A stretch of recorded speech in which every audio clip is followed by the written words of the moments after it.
قناة أبولو قناة فنية ثقافية وموسيقية وتقدم دراما وأفلام. لا تنسوا الإعجاب بالقناة وتفعيل زر الجرس.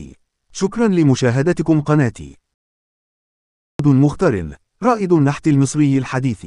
محمود مختار 1891 إلى 1934 يعتبر أحد أهم رواد فن النحت في مصر والعالم العربي، وأول فنان مصري يعرض تماثيله في الميادين العامة.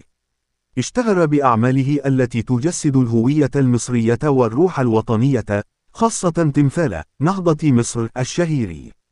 ولد محمود مختار في 10 مايو 1891 بقرية طنبارة قرب المحلة الكبرى في دلتا النيل.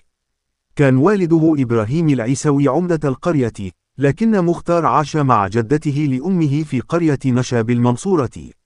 منذ طفولته أظهر موهبة فريدة في تشكيل الطين، حيث كان يقضي معظم وقته بجوار الترعة يصنع تماثيل صغيرة للمشاهد الريفية من حوله.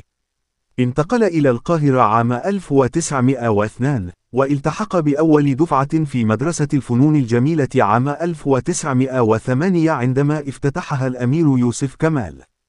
تميزت موهبته بسرعة لفتت انتباه أساتذته، مما دفع الأمير يوسف كمال إلى إرساله إلى باريس عام 1911 لإكمال دراسته الفنية.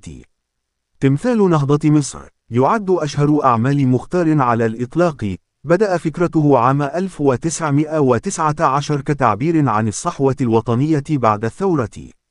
التمثال المصنوع من الجرانيت الوردي يصور فلاحة مصرية ترفع الحجاب بيد بينما تلمس رأس أبي الهول باليد الأخرى، رمزا للربط بين الماضي العريق والمستقبل المشرق.